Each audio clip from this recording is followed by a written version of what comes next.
저희가 오늘은 하나님의 구원 계획 일곱 번째 주제인데 광야의 삶에 대해서 함께 말씀 보도록 하겠습니다.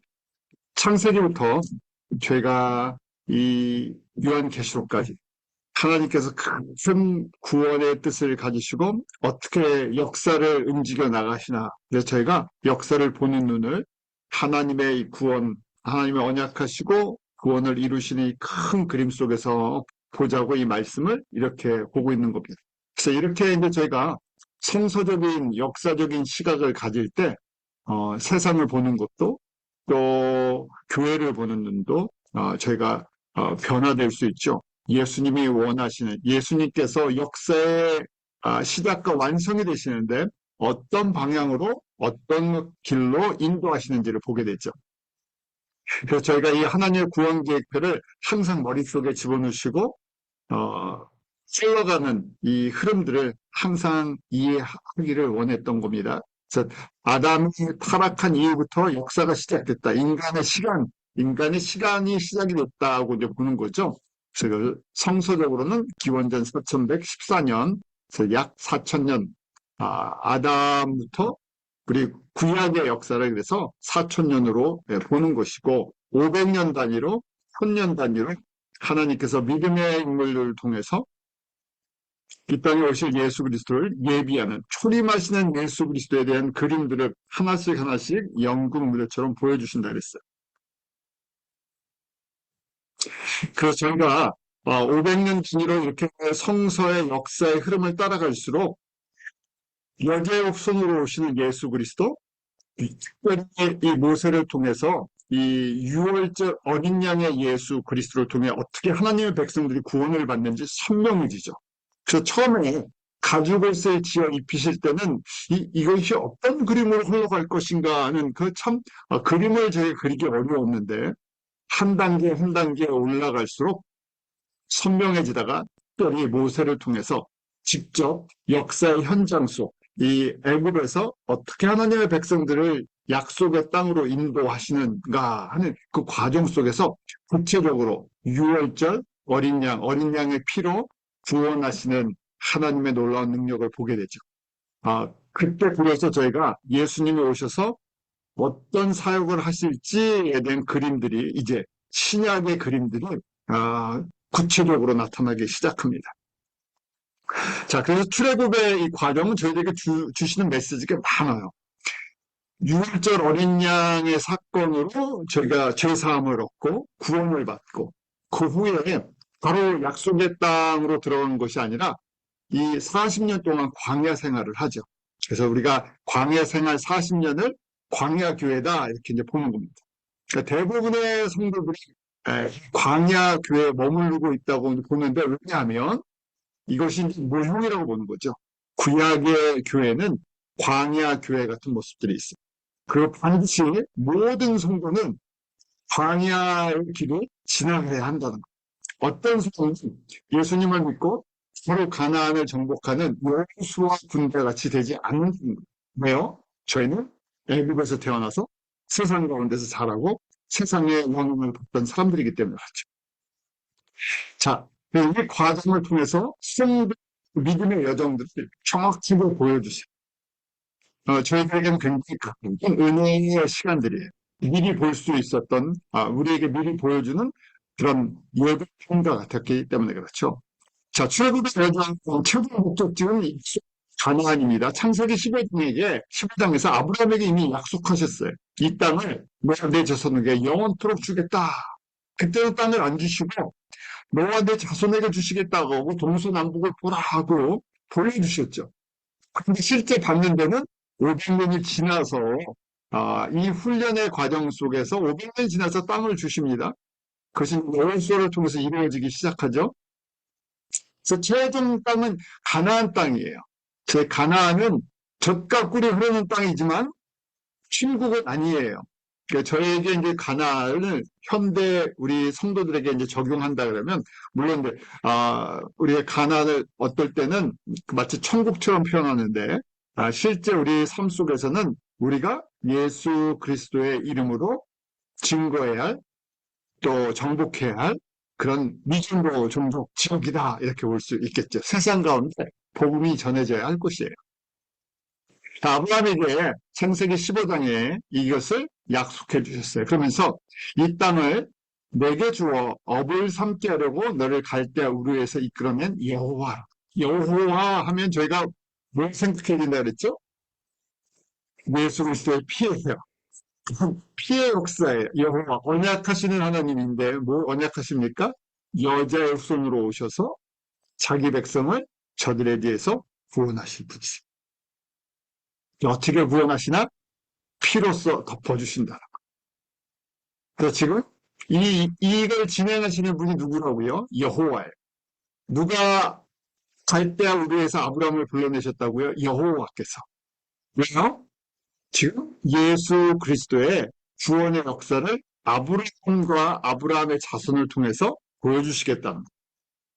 그러니까 저희가 이 예고편과 같은 것이죠. 그래서 아브라함, 이삭, 야곱의 하나님이라고 할 때는 언약하시는, 근데 언약하시는데 구체적으로 아브라함의 자손으로 오실 그 예수 그리스도를 저에게 보여주시고, 예수님이 무슨 일로 어떻게 우리를 자기 백성을 건지시는지를 한번 보여주시는 거예요. 자, 가나안까지 우리가 가는 이 길을 한번 보셔야 되죠. 지금 이집트에서 살던 이스라엘 사람들이 살던 곳이 우리 나일강 하류, 가장 비옥한 땅, 나일강 하류의 가장 비옥한 땅이에요. 아, 저희가 우간다 가시는 분들에게 특권이 있는데 나일강의 시작을 보여드릴 수 있습니다. 위치죠. 네, 위로 올라가. 여기서부터 발원지가 나일강의 발원지 중에 하나가 저희가 이 빅토리아 호수가 있는 우간다, 진자, 저희가 진자에서 그 나일강이 시작되는 발원지 바로 옆에서 커피를 드실 수 있는 특권을 우간다에 가시는 분들만 드릴 수 있습니다. 우리 가신 분들의 그 특권이에요. 여기서부터 지금 이제 에티오피아를 거쳐서 남수단을 거쳐서 뭐 지금 이렇게 나일강까지 흘러갑니다. 생명의 물줄기죠. 자, 여기서 이제 떠나서 지금 오른쪽 끝에 보이는 가나안, 요즘 가장 뉴스에서 많이 나오는 지역이죠. 우리 이스라엘이 있는 그 지역까지 이 길을 가야 되는데 그 중간에 있는 것이 지금 우리 시내 반도, 시내 이 광야가 있는 곳을 지나가야 돼. 자, 근데 가는 길이 두 갈래요. 지금 보여드린 것처럼 직선길이 있고, 그 다음에 빙 돌아서 가는 길이 있습니다. 출애굽기 13장 17절, 이 블레셋 땅을 따라 가는 길이 지름길인데 하나님이 그 길을 막으십니다. 이유가 나오죠. 바로 백성을 보낸 후에 블레셋 사람의 땅의 길은 가까울지라도 하나님이 그들을 그 길로 인도하지 아니하셨으니 이는 하나님의 말씀하시기를 이 백성이 전쟁을 보면 뉘우쳐 애굽으로 돌아갈까 하셨습니다. 자, 시도를 보고 설명을 드릴게요.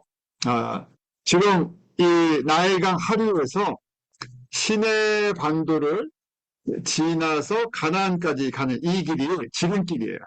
해변도로.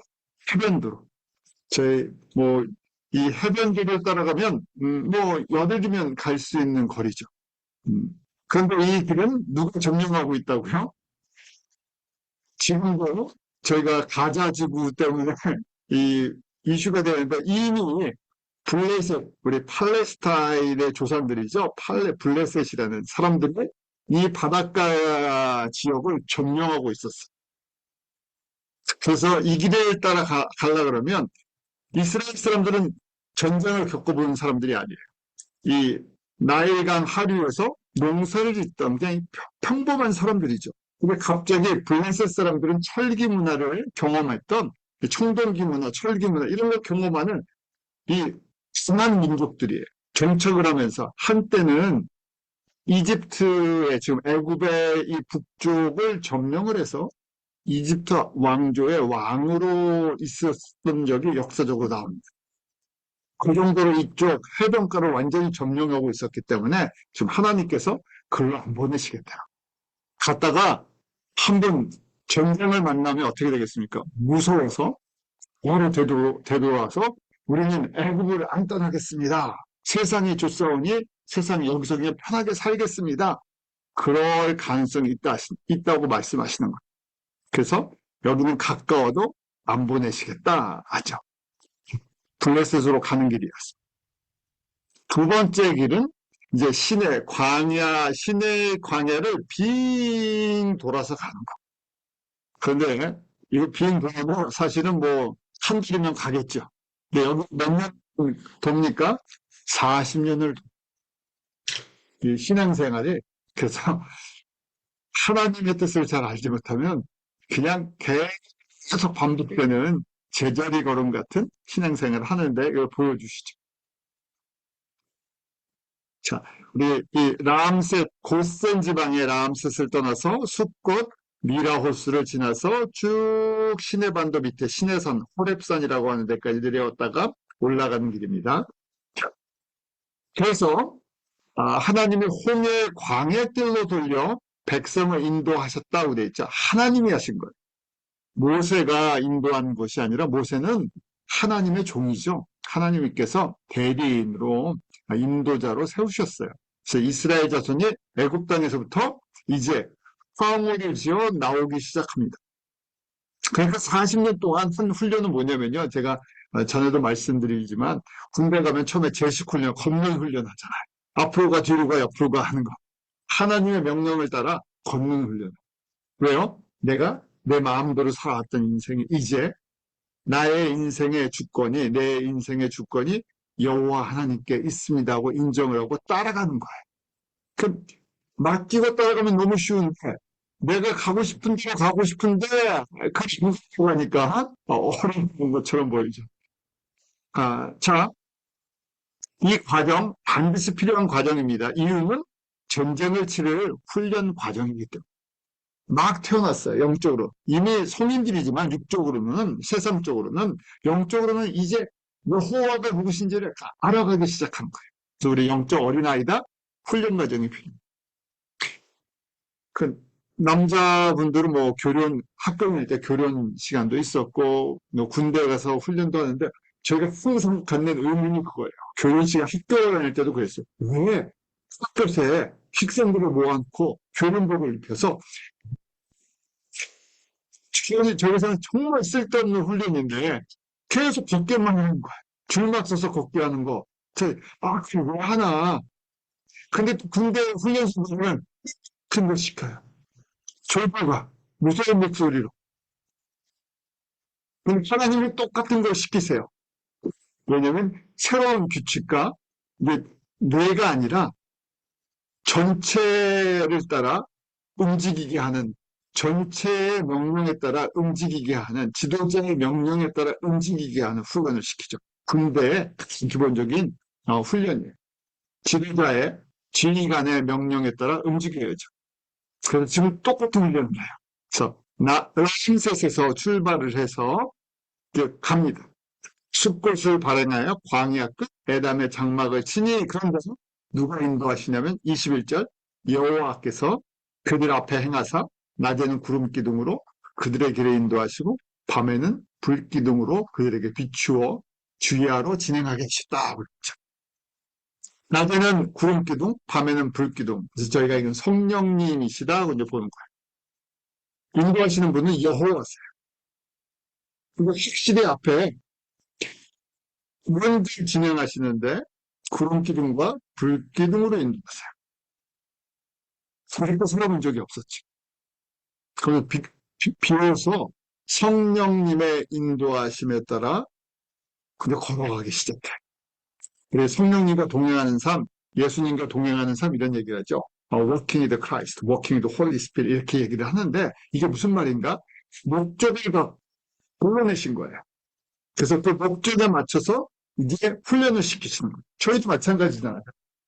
그걸 순도라고 부르죠. 하나님의 거룩한 백성들에서 성도라고 하는데 그 목적이 있어서 불러냈다 하는 얘기예요. 이 거룩이라는 뜻, 이 홀리라는 것, 이것은 목적이 있어서 구별하였다는 consecrate, 뭐 이런 이 목적에서 구별하는 거예요. 거룩이라는 뜻이. 그래서 거룩한 백성이라고 했는데, 저희가 예배를 드리고, 봉사를 하고, 그다음에 성도들을 섬기는 그 과정들이고요. 목적이 있으신 거예요. 그 목적은 무엇입니까? 정확하게 이 광야와 가나안을 정복하는 걸 보면 제가 클리어하게 이해할 수 있어요. 목적은 뭐죠? 가나안, 약속의 땅을 가서 가나안을 정복하는 거예요. 그런 거예요. 거기는 허의 벌판에 빈 땅이 아니고 가나안 족속들이 있었죠. 가나안 족속들이 이미 문명화되어 있었던 곳이에요. 그래서 이 사람들이 강력한 성과 군부 조직을 갖고 있기 때문에 군사훈련을 받아야 돼. 그래서 목적이 있어서 훈련을 시켜 나아가시는 과정이 성도의 믿음의 여정인 거예요. 지역에 사명이 있다 그러잖아요. 선교사나 목사들 어떤 특정한 사람만 사명이 있는 것이 아니라 성도라는 이름 자체가 거룩한 하나님의 백성, 목적이 있어서 부르셨다는 거예요. 단순한 목적은 하나님의 백성들을 구원하시는 거였죠. 그 구원하시면 바로 데려가시면 되잖아요. 이 땅에 남기셨어요. 훈련시키시려고. 하나님의 영광을 선포하는, 하나님의 영광을 나타내는 하나님의 백성들. 그래서 저에게는 이 땅에서 주어진 사명이 있는데 그것이 바로 구약의 성도들이 출애굽하면서 그냥 약속의 땅 가나안에 들어가서 집 짓고 사는 것이 아니라 거기를 정복해야 할 사명이 있었던 거예요. 저희도 마찬가지. 이 땅에서 예수 그리스도의 이름으로 이 세상을 정복해야 할 사명이 있어요. 모든 성도들이, 모든 교인들이 예수를 주라고 고백하는 사람들이. 그래서 선교는 어떤 뭐 교회의 성장을 위한 어떤 교회 프로그램도 아니고요. 교회에게 주어진 거룩한 사명인 거예요. 그래서 저희가 그레이트 커미션이라고 얘기를 하잖아요. 제자 12명에만 주신 것이 아니라 교회 전체에 주신 거죠. 그 이스라엘 백성들도 마찬가지예요. 이스라엘 백성 한두 명에게 주신 것이 아니라 모든 백성들에게 이 사명을 주셨죠. 가서 정복하고 번성하고 하나님의 나라, 여호와가 왕이신 나라를 만들어. 그 훈련이 시작되는데 훈련 바로 지금 우리 가장 강력한 교관처럼 낮에는 구름기둥, 밤에는 불기둥 이렇게 하면서 걷는 훈련을 해요. 몇 년을 걸었다고요? 40년을 해요. 참 사람들이요. 그 똑똑한 것 같으면서 참 어리석고 비약한 것 같으면서 지도 없다는 걸 보여냅니다. 저는 말씀하면서 야 이거 며칠이면 끝날 것 같아요. 너무 다 아니까요. 일주일만 하면 되잖아요. 일주일은 보냈죠. 낮에는 구름기둥, 밤에는 불기둥 따라서 알았습니다. 성령님이 이렇게 인도하시는군요. 누가 선명하게 보이니까 앞으로는 이것만 따라가겠습니다. 그럼 훈련이 끝날 것 같은데 40년 동안 참 말씀을 참 더디게 듣죠. 그걸 보여주세요. 제 여정이에요. 지금 화살표를 따라 이렇게 걸었습니다. 몇 명이요? 우리 군인을 할 때 이제 남자 20세 이상의 성인 남성을 세는데 60만이었어요. 60만 명이니까 뒤에 이제 여자들이나 아이들이 쫓아온다 그러면 뭐 한 200만 정도 되겠죠. 이 길을 갖다가 계속 걷는 거. 이 길이 뭐 거대한 땅도 아닌데 이 길을 40년 동안 이렇게 돌아서 지금 보이는 우리 가나안 땅 여리고에 저렇게 들어가는 과정. 저희가 지혜로우니까요. 어떻게 하면 빨리 어떻게 이걸 끝내겠습니까? 성령님의 인도하심에 따라서 잘 보고 걷기만 하면 너무 쉽잖아요. 잘 듣고 잘 보고 걸으면 된다. 그 지금 모세가 백성에게 말하죠. 너희는 두려워 말고 가만히 있어 여호와께서 오늘 너희를 위하여 행하시는 구원을 보라 하면서 이제 수면을 건너는 과정을 보여주십니다. 그냥 걸어라 그러면 이 또 교회가 있잖아요. 제가 그냥 걸어라 그러면 걸어도 되고 안 걸어도 되고 하니까 처음 걷기 시작할 때 하나님의 능력이 무엇인가를 또 아, 어떻게 걷는 것인지를 한번 홍해 건너기를 통해서 보여주시는데, 요새 전쟁 때문에 저희 홍해 이야기, 뭐 수에즈나 그 다음에 이 걸프에 있는 페르시아만 이야기 많이 나오죠. 자, 이 땅을 걷는데 홍해를 건너는데 지금 이렇게 말씀하시는 거예요. 홍해를 건너기 전에 너희를 위하여 행하시는 하나님의 구원, 여호와의 구원을 보여주겠다. 자, 하나님의 백성에게는 구원의 능력을 베풀어 주시고 애굽 사람들, 세상 사람들에게는 심판의 날 같은 것들을 한번 보여주시죠. 누가 역사의 주인이신지, 누가 다스리시는지. 여호와께서 너희를 위하여 싸우시리니 너희는 가만히 있을지어다. 가만히 보면서 여호와 하나님이 일하시는 걸 보려는 거예요. 목격해봐라. 참 하나님의 은혜가 많으세요. 왜요? 그냥 나를 따라와 해도 할 말이 없잖아요. 그런데 한번 크게 보여주세요. 여호와의 능력이 무엇인가. 그래서 이 홍해를 건너는 것은 첫 번째, 이 세상을 다스린 너희를 구원한 여호와가 어떤 분이신가를 한번 보여주세요. 여호와의 영광을 선포하시다. 이스라엘 구원하신 여호와의 이름의 위대함과 그 권세의 능력이 얼마나 큰 건가. 상상을 할 수가 없잖아요. 어떻게 홍해가 달라집니까? 그 뭐 조그만 무슨 쉽게 말해서 조수 간만에 차가 있어갖고 인천에 뭐 영종도 저희가 뭐 거기에 물에 들어갔다 나갔다 썰물 밀물 그런 차이가 아니잖아요. 지금 200만이 건너가야 하는 200만이요. 어린애서부터 어린 아이까지. 근데 그걸 보여주시죠. 그래서 여호와, 너희를 구원한 여호와가 어떤 분이신가를 한번 직접 체험케 해주세요. 그리고 너희는 하나님의 백성이다. 그런 것을 세상에 선포해. 너희는 나는 너희 하나님이고 너희는 나의 백성이다 하는 것을 세상 가운데 선포해 주시죠. 구약에서 하나님께서 계속 그렇게 내가 여호와인 줄을 세상에 알게 하겠다고 말씀하시죠. 기사와 이적을 베푸실 때 여호와가 누구신가를 세상에 알려주겠다. 10가지 재앙을 애굽에 베푸실 때도 여호와가 누군지를 가르쳐 주시겠다 그러시죠. 그래서 이 홍해를 건널 때 하나님의 백성, 너희는 하나님의 백성, 구별된 백성이라는 걸 내가 보여주겠다.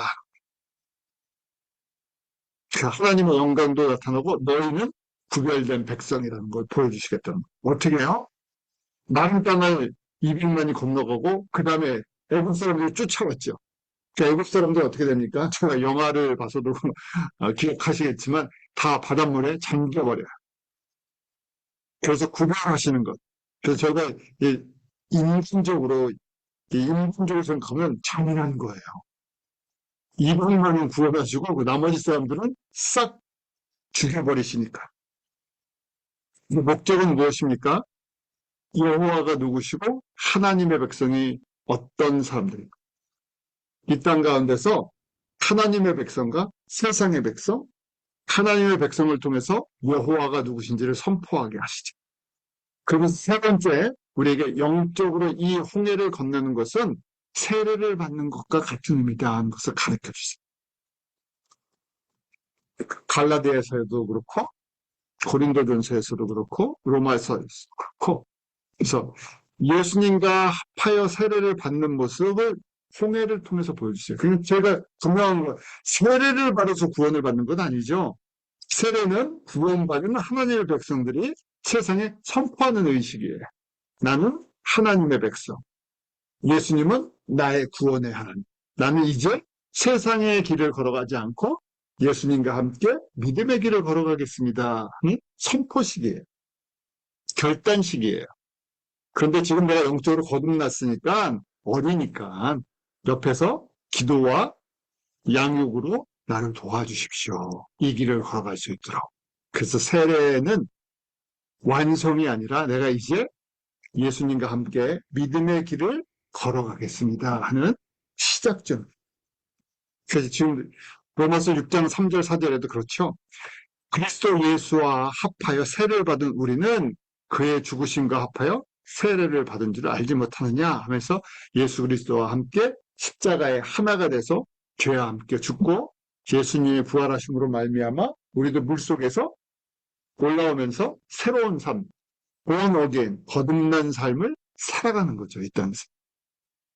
그래서 로마서 6장 4절에 그러므로 우리가 그의 죽으심과 합하여 세례를 받음으로 그와 함께 장사되어야 되는 내가 나의 죄로 예수님 죽었는데 나도 그리스도와 함께 십자가에 죽었고 아버지 영광으로 말미암아 그리스도를 죽은 자 가운데서 살리신 같이 우리 새 생명 가운데서 행하게 하려 이제 새롭게 살아가는 거예요. 이스라엘 백성들의 새로운 삶을 시작하는 거예요. 무슨 삶이요? 여호와의 백성, 하나님의 백성. 그러니까 사실은 세례식은 저에게는 엄청난 의미 있는 삶이에요. 교회에서 그냥 세례를 받는 것이 아니라 나는 이제 예수님과 함께 죽고 과거에 나는 이제 오직 예수님을 위해 살겠습니다. 하는 결단식이죠.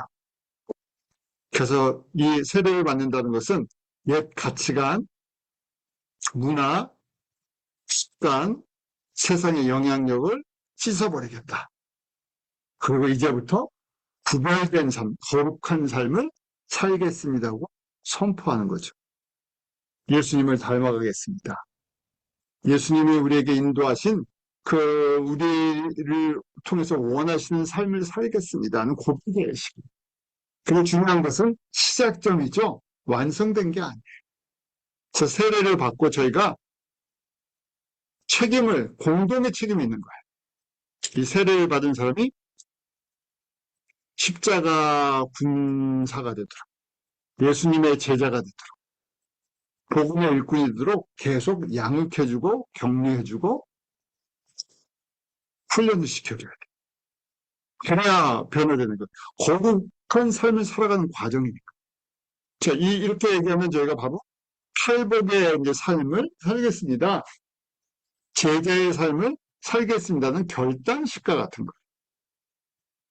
갈라디아 2장 20절에도 이랬죠. 그리스도와 함께 십자가에 못 박혔나니 내가 산 것이 아니라 이제 내 안에서 누가 사셨다고요? 그리스도께서 지죠. 그게 잘 아는 암송하는 말씀인데 고백해야죠. 근데 날마다 바울도 고백하잖아요. 내가 날마다 살아있어요. 왜냐면 우리가 그렇게 살아왔기 때문에 이스라엘 사람들이 이렇게 출애굽을 하고 홍해를 건넜다고 버리지를 못하죠. 성결의 과정을 40년 동안 광야에서 하는 겁니다. 믿음의 1단계 훈련이에요. 예수님을 따라가는 거. 옛 습관, 옛 성품의 옷을 벗어던지는 거. 근데 하루아침에 안 된다는 거. 그래서 제가 이제 인도자의 입장에서는 기분을 줄 줄 알아야 되고, 양육도 해줘야 되고, 부모가 되는 거죠. 영적인 부모가 되는 거. 저희도 성장해야 되지만, 이제 갓 태어난 자녀들이 하루아침에 40살이 되지 않아요. 양육을 해줘요. 문제는 교회에서 이런 온전한 이 성장, 성숙의 그림을 갖고 있지 않으면 신앙생활에도 이 거룩한 삶으로 변화되지 않아요. 그냥 어떻게 보면 방치되어 있죠. 그래서 40년 동안 지금 이스라엘 사람들이 40년 동안 돌고 있어요. 이걸 바꾸는데 40년을 도는데도 제대로 안 되는데 그냥 받으면 어떻게 되겠습니까? 계속 돌고만 있는 거예요. 다람쥐 첫 바퀴 돌듯이 그 인생이 그래요. 믿음의 여정도 똑같습니다. 그래서 이 고백이 저희가 이런 말씀들을 자꾸만 읽고 고백하는 것은 내가 이런 존재입니다 하는 것을 인정하고 예수님께 맡기는 거예요. 자, 이제 일정이 시작이 됐어요.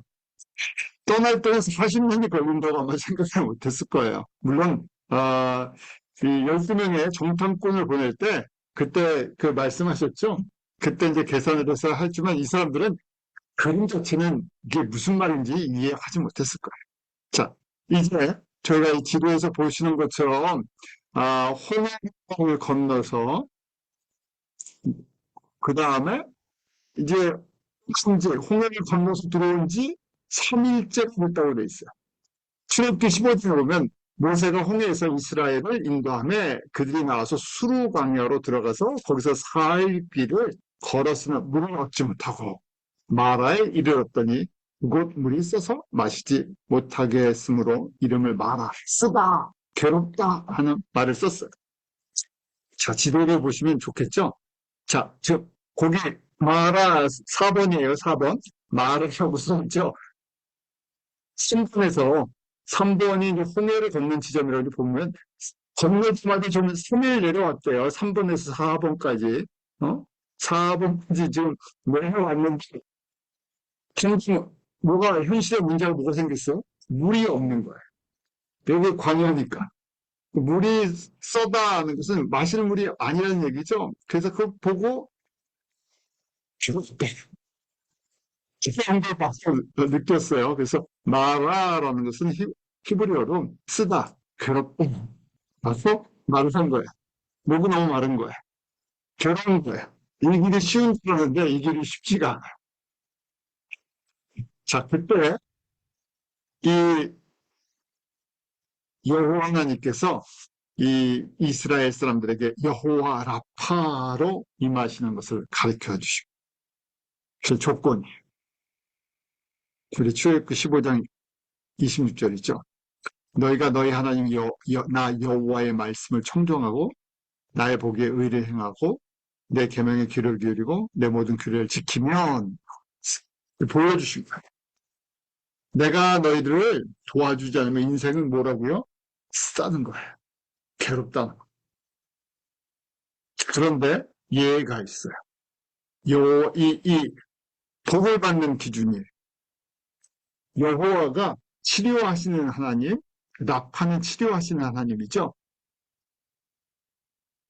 그 치료하시는 하나님을 경험하려면 어떻게 경험할 수 있나?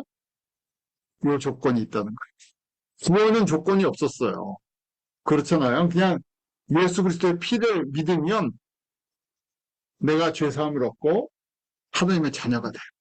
그런데 자녀로 태어나서 이제 성숙한 하나님의 일꾼이 되는 과정, 또 이 하나님의 이 다양한 은혜들을 체험하고 복을 받는 과정 속에서 여호와가 영과 혼과 육을 온전케 치료하시는, 성숙하게 하시는, 건강하게 하시는 것을 체험하려면 이 조건이 있다는 거예요. 첫 번째가 뭐였습니까? 여호와의 말씀을 청종하라. Listen carefully라고 돼 있죠. 잘 들으라는 얘기. 그동안 누구 얘기를 듣고 살았기 때문에 세상 이야기를 듣고 살았기 때문에. 저희도 마찬가지죠. 아무리 강조를 해도 하나님의 말씀을 귀 기울여 들어야 되는데 너무 적게 듣죠.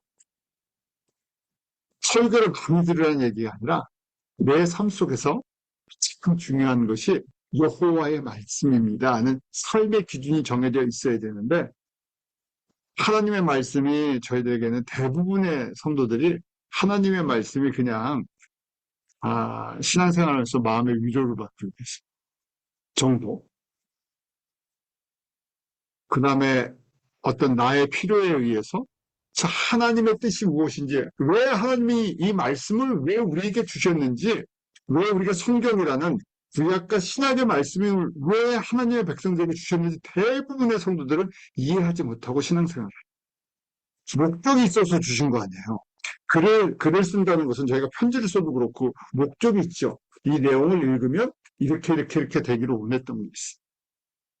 그래서 창세기부터 요한계시록까지 그냥 하나님께서 너희들 너무 나를 몰라서 내가 그냥 이렇게 써준 거야 할 아니라 분명한 목적이 있으시다. 그래서 저희가 왜 이 글을 우리에게 전달해 주셨을까? 어떤 방향으로 이걸 움직이게 하셨나? 그래서 지금 하나님의 구원 계획이라는 큰 틀 안에서 창세기부터 전체를 보는 거예요. 그래서 구원이라는 말을 썼기 때문에 어떤 성도들은 예수 믿고 천국 가는, 죄사함 받고 천국 가는 걸로 그냥 구원을 생각해. 구원은 더 넓은 의미가 있어요. 큰 의미가 있어요. 그래서 생명을 얻는 것도 구원이고, 온전케 돼서 하나님의 나라의 기업을 상속하는 성숙한 하나님의 아들과 딸들, 승속자가 되는 것도 구원이에요. 지금 이스라엘 백성도 구원 받았잖아요. 유월절에 구원받았잖아요. 그건 내버려 두셔도 되는데 그 사람들을 지금 광야에 훈련을 시키십니다. 왜요? 땅을 주시고 나라를 주시고 저희들과 똑같아요. 저희는 육적인 땅과 나라를 받는 것이 아니라 영적인 하나님의 나라와 땅을 받아요. 새하늘과 새 땅. 거기에 지분들이 있어요. 그래서 이걸 지금 이 세상에서 한번 보여주시는 거예요. 과정이 있다는 거예요. 아무나 다 안 주고 여호와의 말씀을 집중하라. Listen carefully. 이게 진짜 진리라는 것을 이해하고 그 말씀을 따라 움직이고 준비해야 돼요. 어떻게 하나님의 영광을 받으시고 어떻게 하나님의 나라를 완성해 나가시나. 그 역사의 시작과 완성이 예수님이라고 요한계시록 기록이 되어 있잖아요. 어떻게 완성하시나. 저희는 마지막 부분 완성의 시간에 있어요. 그래서 그림을 잘 이해해야 돼요. 제가 이 말씀드린 하나님의 구원계획 끝나면 다음에는 우리 종말론을 좀 하죠. 종말론, 말이 종말론이지 저희는 천국론이에요. 새하늘과 새 땅에 대한 그림을 정확하게 보는 거죠. 시작했으니까 지금 이분들이 뭘 봐야 돼요? 출애굽을 했으니까 가나안 땅에 대한 그림을 봐야 돼요. 근데 너무 어리기 때문에 가나안 땅 그림을 제대로 보여줄 수가 없어요. 근데 저희도 마찬가지죠. 저희는 가나안 땅, 저희는 정복할 땅은 이제 알고 새하늘과 새 땅에 대한 그림을 확실히 봐야 되는데 그게 종말론으로 표현되어 있는데 재림의 주를 통해서 완성된 하나님의 나라. 첫 번째 여호와의 말씀을 청종하는 것. 두 번째 여호와 보시기에 의를 행하고 라고 되어 있어요. 사람 보기에 의가 아니라 의의 기준은 다 달라요. 법의 기준도 다 다르고요. 그래서 이 나라에서는 이게 법인데 다른 나라에서는 다른 게 법이에요. 그 법의 기준이 바뀌면 사람들이 혼란이 와요. 그런데 이제는 누구의 판단, 누구의 관점을 가져야 되나? 여호와의 관점을 가져야 된다. 그래서 여호와 보시기에 의를 행한다. 그래서 여호와가 어떤 일을 행하시고 어떨 때 영광을 받으시고 무엇을 하고 계시냐. 쉽게 얘기하면 예수님 지금 어디서 무엇을 하고 계시냐는 거예요. 우리에게 원하시는 게 뭐냐는 거예요. 굉장히 구체적인 얘기예요. 제가 신앙생활하면서 잘 모를 때 교리문답 배우잖아요. 소요리문답, 대요리 다 배우는데 그럴 때 하나님의 영광을 위해서 우리는 존재한다 그러는데 하나님이 언제 영광을 받으신지 정확히 그림이 없어요. 그래서 교회에서 처음에 신앙생활할 때 예배를 받으실 때 하나님이 기뻐하신다 그래서 제가 예배 드리는 거. 예배 드리는데 또 성가대에서 그렇죠. 하나님이 찬양 받으실 때 영광을 받으신다. 그러니까 교회 다니면서 어디로 들어갑니까? 성가대나 찬양팀에 들어가. 왜요? 그렇게 배웠으니까. 하나님이 찬양 받으실 때 영광 받으실 때 틀린 얘기는 아닌데 목소리로만 하는 것이 찬양이 아닌데 저희는 곡조 있는 이 노래, 합창, 성가를 통해서 영광을 받으신다고 그렇게 단순하게 생각하는 거예요. 그래서 이게 여호와가 언제 영광을 받으시는지 무엇을 통해서 영광을 받으시는지 정확히 이해를 못해요. 왜요? 예수님이 지금 어디서 무슨 일을 주관하고 계시는지를 정확히 알지 못해서. 예수님이 뭘 하고 계십니까? 하나님 보좌 우편에서 뭘 하고 계세요? 하나님의 지금 예수 그리스도의 생명의 피를 하나님의 일꾼들을 통해서 나눠주고 계세요. 피가 닿는 거보다 죄사함이 일어나고 생명이 되어. 그게 진리죠. 지금 이렇게 해서 이 태어난 사람들이 여호와를 아는데 온전히 알도록 어린 양의 신부가 되도록 이 땅에서 가나안을 정복하는 지금 예수님께서 예수 그리스도의 이름을 모든 민족 가운데 증거되는 일로 교회와 성도를 사용하시고 그 일을 행할 때 기뻐하신다. 근데 저희가 배운 게 있죠. 그래서 이 그레이트 커미션이라는 걸 하려면 뭐가 먼저 우선돼야 돼요? 또 그레이트 커맨드먼트, 수직계명. 마음과 성품과 뜻과 힘을 다하여 여호와 하나님, 예수님만 사랑하는. 그래서 중심으로 내가 예수님을 사랑하는 게 우선이 돼야 되죠. 이런 거예요. 그런 게 정리가 돼 있어야 된다. 그래서 거기에 맞춰서 계명의 귀를 기울이며 모든 규례를 지키면 모든 계명과 모든 규례는 그레이트 커맨드먼트, 우리 지상 계명으로 정리가 된다고 예수님이 마태복음 22장에서 가르쳐 주셨죠. 모든 선지자, 모든 율법을 두 가지로 얘기하면 십계명과 수평계명이라는 거예요. 그걸 가지고 이 복음이 모든 민족 가운데 증거되는 것, 가나안 정복하는 것. 그러면 여호와 보시기에 그게 예수님이 행하시는 일이라는 얘기, 기뻐하신다는 얘기. 그래서 그걸 하려고 하면 이 지금 그림 전체를 보고 이해를 해야 돼. 여호와의 말씀을 듣고 청종하고 어떻게 하나님의 나라가 완성되고 이 모든 것으로 우리를 사랑하셔서 이걸 기업으로 주고 싶었어. 자녀들에게. 가나안 땅을 주고 싶으셔서 500년 전에 아브라함에게 약속하신 것처럼 우리에게 새하늘과 새 땅을 주고 싶으신 거예요. 그래서 이 과정을 만들어 놓으신 거예요. 저희 굉장히 복받은 사람들이죠. 우리 것도 아닌 거를 이 어마어마한 것들을 받아. 세상의 것, 썩어질 것이 아니라 썩자. 세상의 것은 아무리 받아도 무슨 문제가 생깁니까? 썩어갈 수가 없어요. 그 필히 정해놓으셔야 돼요. 기회가 있으면 벌이 가르쳐 전에 썩을 것을 가지고 썩지 않는 것으로 옮겨야 되는 거예요. 지금 예수님께서 그렇게 해주시죠. 그래서 여호와는 치료하시는 하나님이라고 되어 있지만 여호와는 복의 하나님이시죠. 이렇게 우리에게 복 주고 우리를 온전케 만들어주고 싶으시고. 그래서 이스라엘 백성들에게 마라, 인생은 쓴 것인데 거기에 그 쓴 거에서 기쁨으로, 즐거움으로, 복으로 바꿔주시는 분이세요. 자, 조금 지나서요. 이렇게 계속해서 이런 기적을 맛보는데요. 조금만 지나면 또 다시 원망을 해요. 한 달호라고 그랬어요. 광야 한 달호. 어디에서요? 우리 이제 시내 광야에, 지금 거기죠. 16장 2절. 온 회중이 광야에서 모세 아론을 원망하며, 자, 한 달 후에 어디로 왔을까요? 한 달 후에 요 시내산 밑까지 왔어요. 지금 4번에서 이제 8번 밑으로 지금 요 6번, 7번 여기 지난 여기 온 거예요. 자, 왔는데 이제 또 뭐가 있어요? 한 달 됐으니까요. 음식이 입에 안 맞아요. 잠깐 간단해요. 마실 물이랑 음식이 또 안 맞는 거예요. 그래서 모세 아론 엄마가 3절 우리가 애굽 땅에서 고기가 막 곁에 앉아있던 때와 떡을 배불리 먹던 때 여호와의 손에 죽었더라면 좋았을 것을 하고 얘기해. 왜 여기를 끌고 와갖고 한 달 내내 굶게 하고 고기도 못 먹고 떡도 밥도 못 먹고 김치에서 밥 먹고 그랬으면 좋겠다 하고 원망을 한다는 거예요. 그러면서 이 광야를 우리를 인도하여 내어 이 온 회중이 주여 굶어 죽게 생겼다 하고 이제 난리가 난 거예요. 한마디씩 하는데 200만이 한 번 한다고 생각해보세요. 지금 이렇게 됐다는 거예요. 그러니까 지금 하나님께서 오래 참으시죠. 자, 이때 모세를 통해서 우리가 잘 아는 만나를 주십니다.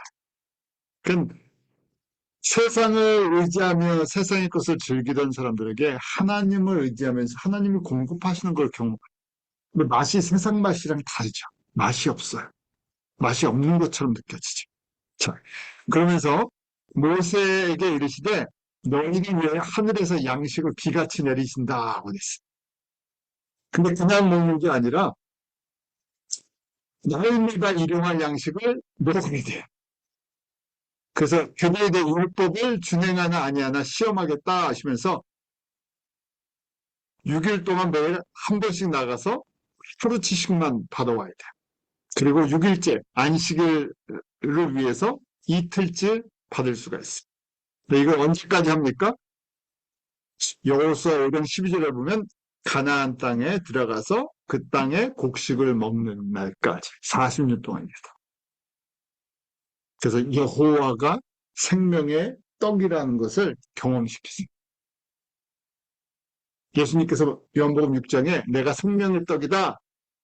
만나를 준 거 모세를 통해서 내가 준 거다. 왜요? 나를 먹어야 살 수 있다는 걸 이때 가르쳐 주고. 매일매일 예수 그리스도의 말씀 먹고 너희는 살아야 돼. 그게 영의 양식이다. 안 먹으면 딴 길 간다. 세상길 간다. 지금 이거 마찬가지죠? 우리 세상 참 재밌어요. 세상 걸 빼내시느라고 광야에 집어넣으신 거예요. 아무것도 없잖아요. 정말 쓴맛뿐이 없어요. 그래서 세상의 옷을 벗게 하세요. 고기 까마 바베큐 해놓고 밥 먹고 하고 싶은데 그때가 좋았다 하는 거예요. 세상의 것들 다 빼버리시죠. 그러면서 여호와가 공급하시는 은혜를 체험하게 하십니다. 40년 동안. 그러니까 저희가 머리가 좋으신 분들은 아마 이걸 빨리 해야 되겠구나. 빨리 인정해야 돼요. 나는 예수님이 주시는 생명의 말씀이 정말 맛있습니다. 예수님 따라 걷는 거 정말 좋습니다 하고 한 걸음 한 걸음 걸으면 어떻게 돼요? 고통의 시간이 아니라 은혜의 시간으로 바뀌어 나갑니다. 자, 그리고 또 이제 또 물사건이 나와요. 이스라엘 자손의 온 회중이 여호와의 명령대로 신강야에서 떠나 노정대로 행하여 르비딤의 장막을 쳤으니 백성이 마실 물이 없는지라. 그래서 그 르비딤, 우리 지금 나온 지 한 달 지났을 때잖아요. 거기 또 물이 없어요. 그래서 그것 이름을 마사 무리바라고 불렀으니 이스라엘 자손이 다투었습니다. 그들이 여호와를 시험하여 이르기를 여호와께서 우리 중에 계신가 아닌가 하였습니다. 보이지가 않는 거예요. 내가 그동안 보이는 것을 의지하고 살았고 그 잠깐만 여호와가 안 보인다. 여호와의 능력이 안 보인다 그러면 불안하고 다투고 원망하는 거예요. 안 보이니까. 그 눈에 보이는 것을 의지하고 살았다는 거죠. 저도 그렇잖아요. 사실은 눈에 이 손에 잡히지 않으면 불안해요. 이 세상엔 다 그렇지만. 그래서 지금 이것들을 하나씩 내려놓는 우상들이라고 얘기를 하죠. 내가 세상에 의지했던 것, 세상을 따라갔던 것들을 하나씩 내려놓고 보이지 않는 하나님, 말씀으로 인도하시는 분, 불과 구름으로 인도하시는 그분. 근데 분명하게 어디로 가는지는 아는데 너무 어리기 때문에 그 길이 무슨 길인지를 이해를 못하는 거예요. 가나안을 주시기로 해서 가나안을 주시는 건데 그 길이 무슨 길인지를 몰라요. 그러니까 불안해하죠. 저희도 마찬가지예요. 새하늘과 새 땅 하나님의 나라에 대한 그림이 선명하지 않으니까 사람들이 어떻게 합니까? 예수를 믿고 뭘로 받아요? 이 세상의 것으로 받아요. 보이는 것으로. 그러니까 지금 똑같은 거죠. 예수님을 믿고 뭘 받아야 돼요? 물이나 고기를 받아야 돼요. 그러면 복을 주신다고 생각하고 그 너머에 있는 건 잘 안 보여요. 그래서 우리 갖고 있는 연약한 부분들을 똑같이 겪고 있는 거죠. 자, 그 다음에 또 전쟁도 한번 경험하게 하세요. 이 전쟁은 직접 싸우는 전쟁이 또 아니죠. 아멜렉, 아주 소규모 전쟁이에요. 아멜렉과 르비딤에서 싸워요. 르비딤. 그러니까 여기서 일이 많이 일어나네요. 르비딤. 지금 여기 시내산 바로 옆에, 시내산 그 앞에서 지금 계속 그러고 있는 거예요. 많이들 일어났어요. 여기서, 여기서 계속 그러고 있는 거예요. 자, 르비딤에서 지금 아멜렉이랑 싸우는데 이때 여호와가 누구신가를 가르쳐 주십니까? 여호와는 나의 승리의 깃발. 여호와께서 싸워주신다. 이게 다 전초전이에요. 한 번씩 보여주시는 거예요. 누가 먹이신다? 광야에서 예수님께서 먹이신다. 누가 인도하신다? 성령님께서 인도하신다. 적과 싸우는 거 누가 싸워주신다? 여호와께서 싸워주신다. 그래서 저희가 잘 알죠? 모세가 양팔을 올리면 저쪽에서 쓱싹 주고 팔을 올리면 쳐요. 그래서 우리 아론이 하나, 우리 뒤에 하나씩 팔을 받쳐주고 있었죠? 그 팔 받쳐주면 이기는 거예요. 뭡니까? 여호와만 의지하라는 거. 앞으로의 전쟁은 여호와만 의지하면 승리하는 거다. 그래서 지금 뭐라고 합니까? 승리하는 거를 갖다가 기념하게 하고 기록하게 했어요. 책에 써서. 여호수아의 귀에 윙 들리라. 내가 아멜렉을 없이하여 청하에서 기억도 못하게 하리라. 지금 여호수아를 통해서 지금 우리 1.5세, 2세들 강해에서 태어나는 훈련을 시키시겠다. 그래서 외워 귀에 외워 들려라. 이것은 뭐냐?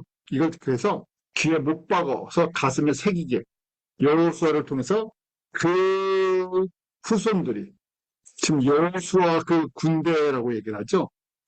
여호수아 광야 2세들이 듣고 훈련을 들어요. 그러면서 뭐라고 이름을 가르쳐 주십니까? 승리의 깃발, 나의 깃발, 여호와 니시다. 내가 너희를 위해서 직접 싸워주신다. 인도만 해주시는 것이 아니라 직접 싸워주세요. 인도만 해주시는 것이 아니라 필요한 걸 공급해주세요. 먹이시고 입히세요. 치료하세요. 그래서 하나씩 하나씩 여호와가 하나님의 백성을 어떻게 인도하고 양육하고 보호하시고 훈련시키시는지를 하나하나 사건을 통해서 보여주시죠. 자, 결론입니다. 광야의 삶의 특징은 감사와 감격이 굉장히 짧아요. 이게 특징이에요. 저희 너무나 잘 알고 있죠. 옛날에 교회에서 부흥회하고 은혜 받으면서 하루 문 밖에 나오면 싸우면서 의대 잊어먹는다, 쏟아먹는다. 뭐 기도원에 가서 주여 주여 하면서 그 눈물 콧물 다 쏟다가 내려오는 길에 또 은혜를 다 잊어버린다. 무슨 얘기예요? 감사와 감격, 은혜가 어떻게 된다고요? 짧아요. 짧다는 이유는 뭡니까? 바로 세상의 것으로 우리의 눈이 돌아가.